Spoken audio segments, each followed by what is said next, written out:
Hello my friends, let's talk Nier. Last time we talked about Nier's theme of how language begets power, and ended on the question of what is power, and what does Nier assert that power is. I believe Nier asserts that power is control, but not in the way we normally think about control. However, to start looking at this theme, I think I need to start by looking at its more traditional example. And for that, I'll look at the city of Facade. The city of too many laws that prompted our discussion last time of how laws that bind action can actually ensure a person's freedom.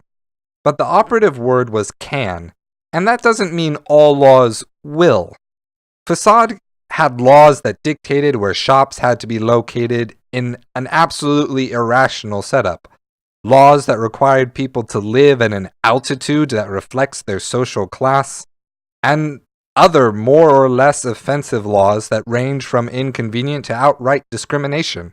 The town guard, too, is restricted from doing their job when the king goes missing because of two conflicting laws that say the guards must immediately search everywhere when the king goes missing, but only the king is allowed to go into the palace.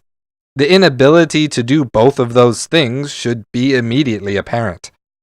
So Facade has an interesting take on legalism, which is the idea that laws are inherently the source of goodness and morality, and denies that idea as well.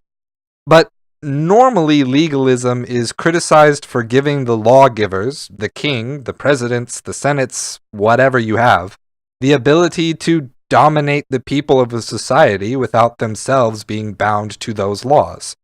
In Facade, the king is not the lawgiver, but is as bound to the laws as everyone else, and the laws seem to be created democratically. They just don't have any way to remove a law once it's been made. So, to tie this back to power, the control and dominance of power controls the king, the person who wields that power, as much as anyone else. The most prominent show of power in Nier, however, is magic and the sealed verses. Our character wields massive powers to beat up bad guys, and gets even more power for each bad guy he beats up. But, in spite of all these powers, they don't seem to help our character accomplish any of his goals. Grimoire Vice's magic is good for defeating big monsters, but not good for finding a cure for his daughter's illness, not good for protecting his friends and daughter from the Shadow Lord. When he tries to save the Aerie from being attacked by the Shades, he and Emile end up annihilating the whole village instead. And yet none of this seems to stop this guy from trying to solve every problem with a giant blood fist of justice. Our character has the sense that he's gone too far. He has no choice and no other options than to pulverize his enemies, and he expresses this most significantly during two moments. The first is when he comforts Emile after turning the Aerie into dust with a magical nuclear bomb. He lost control while trying to use his power against some giant eyeball with scales.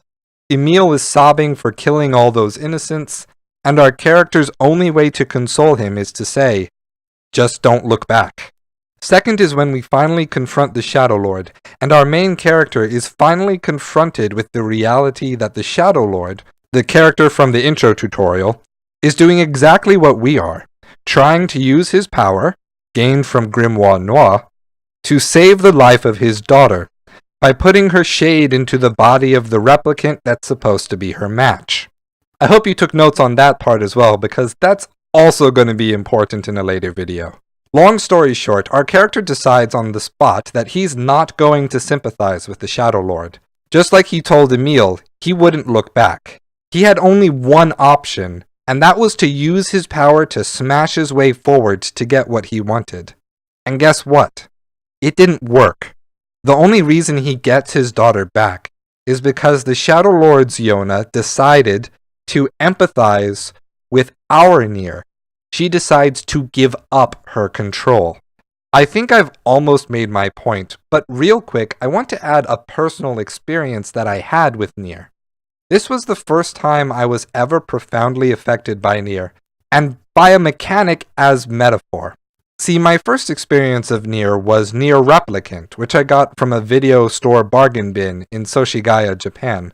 I couldn't read Japanese, still can't, but I can hear it alright. So my last year of university, I spent an arduous amount of time playing this game, only getting a fraction of it, but still fascinated. During the second boss fight in the area, there is a section where shades are possessing the villagers who were finally starting to open up to outsiders thanks to our good old boys. There is a ton of confusion as to who are the normal villagers versus the shades, who were the real guards versus imposters, and while fighting in the marketplace, you can actually hit and kill the guards. I originally didn't know these were also shades, but you technically can get past this stage without attacking the guards at all. In thinking I was accidentally murdering innocent guards while aiming for the shades, I played this portion dozens of times, trying not to kill a single guard. But I couldn't. The weapon attacks, the magic, all were just too large and powerful to both attack the shades and protect the guards. It was this moment that made me first look at Nier as a narrative about power, and what it meant for me to be controlling, or perhaps being controlled by, all the power that my character was wielding. And as a side note, since I have no place for an elegant transition for this little tidbit, the name of the shade that possesses Kaine, becomes a black scroll and gives Kaine her power, is called Tyrann, which is German for tyrant, meaning a terrible and oppressive monarch.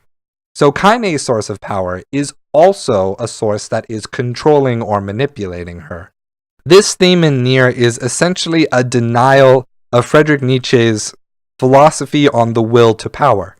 The will to power is the idea that every aspect of human psychology is, from an underlying need, to control what is around you. It comes in two forms: Kraft, which is pure force, physical strength that can be used by anything that possesses it, and Macht, which is the conscious channeling of Kraft into the creation of social structure.